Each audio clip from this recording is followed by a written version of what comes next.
बिस्मिल्लाहिर्रहमानिर्रहीम। अस्सलाम वालेकुम डियर व्यूअर्स, कैसे हैं आप? उम्मीद करती हूँ सब ठीक ठाक होंगे।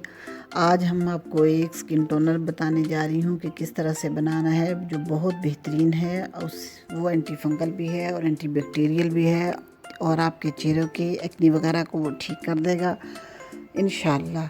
और जिन लोगों के चेहरे के मसाम ओपन हुए हुए हैं वो भी ठीक हो जाएंगे और मिनिमाइज़ होंगे, श्रिंक हो जाएंगे। और उसके अलावा सबसे बेहतरीन चीज़ ये उन लोगों के लिए है जिनके चेहरे पर एक्ने स्कार्स आ चुके हैं। एक्ने स्कार्स बड़े तकलीफ़देह होते हैं, उससे चेहरे की खूबसूरती मान पड़ जाती है। उनको हम मिनिमाइज़ कर सकते हैं, कम कर सकते हैं या लाइट कर सकते हैं। तो ये जो स्किन टोनर है इसमें बड़ा मददगार साबित होगा। करना कुछ यूँ है कि नीम के पत्ते आपने लेने हैं 20 अदद और मोरिंगा के पत्ते भी 20 अदद। मोरिंगा जिसको सवाजना या सहजन भी कहते हैं उसके लिए पत्ते, और दारचीनी का एक टुकड़ा लें। इसमें 1 गिलास पानी डालकर पैन में डालें और चूल्हे पर रख दें।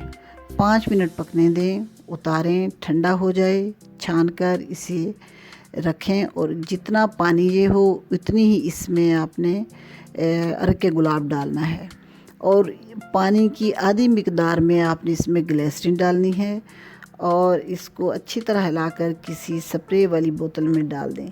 ये जो स्किन टोनर है ये 1 हफ़्ता तक ख़राब नहीं होगा। आप फ्रिज में इसको रख कर इस्तेमाल कर सकते हैं। और ये चेहरे के ऊपर दिन में 3 बार आपने इसका स्प्रे करना है और ये स्प्रे आपके चेहरे के में ग्लो लाएगा इंशाल्लाह और ख़ूबसूरत भी होगा। आंखें बंद रखनी हैं ताकि आपकी आंखों में ना जाए और किसी किस्म की इरिटेशन पैदा ना हो। इसके अलावा चेहरे की खूबसूरती के लिए दुरूद शरीफ से बेहतर कोई चीज़ नहीं है। 3 बार दुरूद शरीफ पढ़कर अपने चेहरे के ऊपर मल लीजिए, इंशाल्लाह चेहरा आपका बहुत खूबसूरत हो जाएगा। वीडियो पसंद आई हो तो लाइक कीजिए, शेयर कीजिए और मेरे चैनल को सब्सक्राइब करना मत भूलिएगा। अल्लाह हाफिज़।